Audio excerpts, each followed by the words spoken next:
JT Miller is back in the lineup, and Canucks fans couldn't be happier as this team gets back to full health.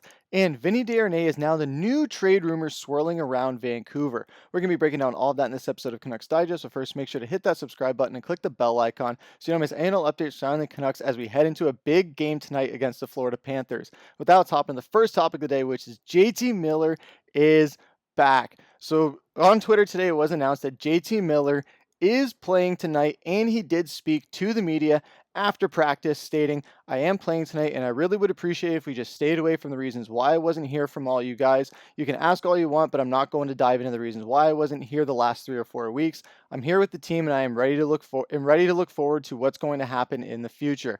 Not necessarily what has happened in the past, so I know you guys are going to ask no matter what, but I'm just going to say I'm not talking about it, but I just want to let you guys know ahead of time. I'm excited to play. I want to play, and obviously fun game to play against the defending champions, so just happy to be around the guys and look forward to getting back tonight.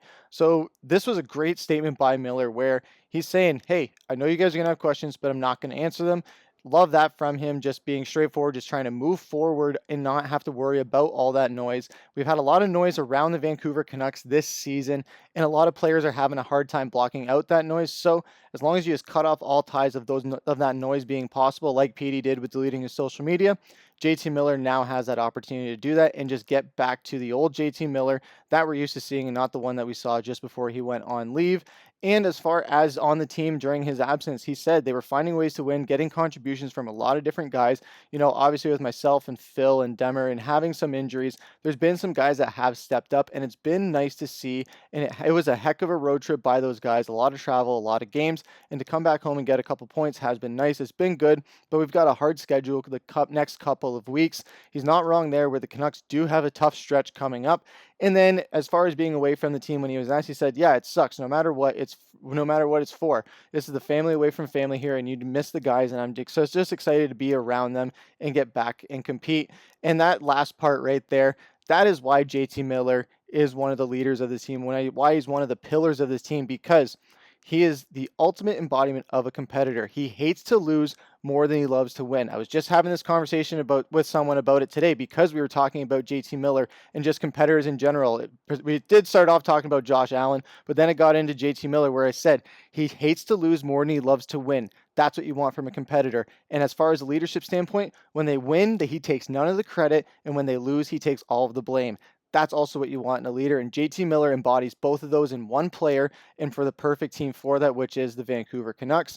And having Quinn Hughes with him there alongside as the captain, where he is just the tough love one and Quinn Hughes is just the overall captain. It's almost like a head coach and an offensive or defensive coordinator relationship where the coordinator can be a little bit more stern and a little bit more strict than the head coach can be. And that's definitely the dynamic that they have with this, where JT Miller is like the strict dad and Quinn Hughes is like the more empathetic and sympathetic mom. That's the relationship they have with this team, and I can't wait to see it get back into full swing tonight against the Florida Panthers. It's going to be a big game. Can't wait to see what they can do. We know what happened last time we played the Florida Panthers. We got that big road win in Sunrise. So now we have to bring that energy back to Rogers and make sure that we can get it done with a win. Maybe it goes to overtime, but hopefully this time we can get the 2-point steal instead of just getting the one consolation point and go in and show why this Canucks team is getting back to full strength, getting back to full health, and why we're going to start seeing the Canucks that we started to see last season.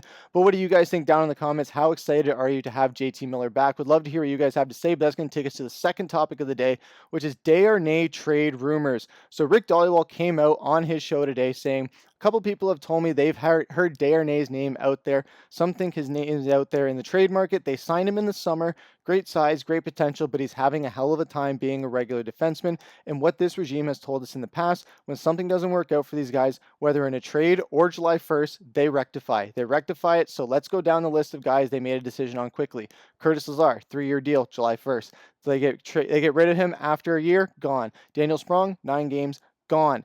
And then he follows up with it further, saying, it's just something a couple people have told me that they've heard Desharnais out there. Wouldn't surprise me because the history we just talked about with this regime. Sometimes they make mistakes and they rectify them. It wouldn't surprise me. The other thing is it's going to be tough to move him. And why is it going to be tough to move him? Well, he hasn't played that well. He hasn't played he hasn't played that well, but he's got term as well. If it was less than 2 years, yeah, okay, it was a 1 year deal and you're trying to move them. It's a lot easier, but when you add a term to a guy, that makes it tougher. So we'll see what happens there and how it'll all play down.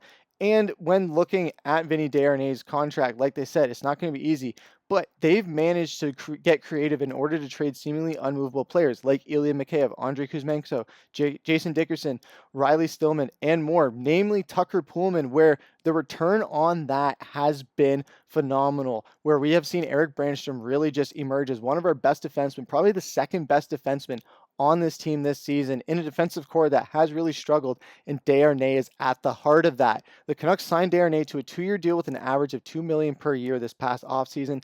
Desharnais' first season in Vancouver has been a disappointment, and he's been at the forefront of the bottom four defenses group. Well-documented struggles. Desharnais has been a healthy scratch at multiple points already this season, with Derek Forward's imminent return combined with what the Canucks have gotten from players like Noah Juulsen, Eric Brandstrom, like I just said. Desharnais' spot in the lineup is likely in jeopardy. And when you look at his stats, they don't entirely back that up fully, where 17 games, 0 goals, only 2 assists for 2 points, only 12 shots, 13 giveaways, only 1 takeaway, -4, and only 1508 time on ice rating.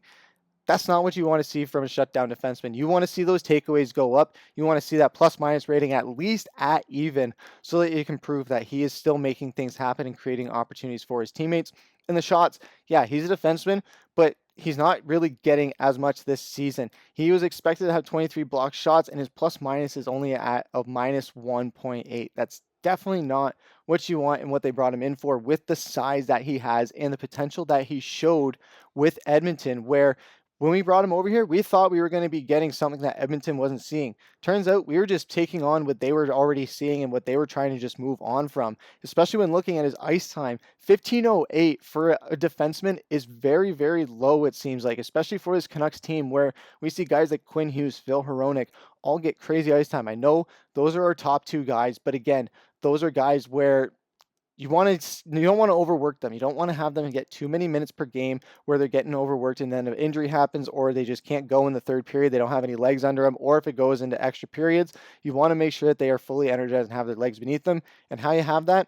A trustworthy defenseman or defensive pairing in your second and third pairing. And the Canucks don't have that with Vinny Desharnais. It sucks to see that they want to move on from him because he is so big, but that size just has not paid off. It has not paid off at all this season. And our small defense, yeah, it seems like small defense is our game, being that chippy team where we have smaller defensemen, but we have more finesse and more shooting and more speed to go with that. But if we can go out and get a big body guy that can score, that should be what Vinny Desharnais has been. I would absolutely support them doing that. But what do you guys think down in the comments about the rumors surrounding Vinny Desharnais? Do you move on from him, or do you keep him around and try and move another player for a bigger defenseman to pair with him or to have on that other pairing? Love to hear what you guys have to say down in the comments. That's going to take us into our final topic of the day, which is comment of the day. We see here from Gord Roy 8400 saying, it's about time you mentioned Conor Garland. He's one of the main players that really helps spark this team, and nobody gives him his dues. He's relentless forechecking and his great playmaking. This won't sit well with others, but he's my vote for team MVP. I don't know about that last part, but I definitely think Conor Garland is one of the main players of this team that's really making a case. Definitely a top 6 guy, if not in the top 5, battling with Jake DeBrusk, where Conor Garland has had a breakout season. We knew he was great last season, but now the NHL is starting to recognize that. So it's great to see that Conor Garland is now getting what he is due. I definitely agree he's one of the most unsung heroes on this team, and I definitely hope that they can keep him around for a very long time. But what do you guys think down in the comments? How excited you are for the game tonight? What do you think about the Desharnais stuff? Love to hear you guys have to say, but that's going to do it for this episode of Canucks Digest. I've been your host, Griffin. Take care.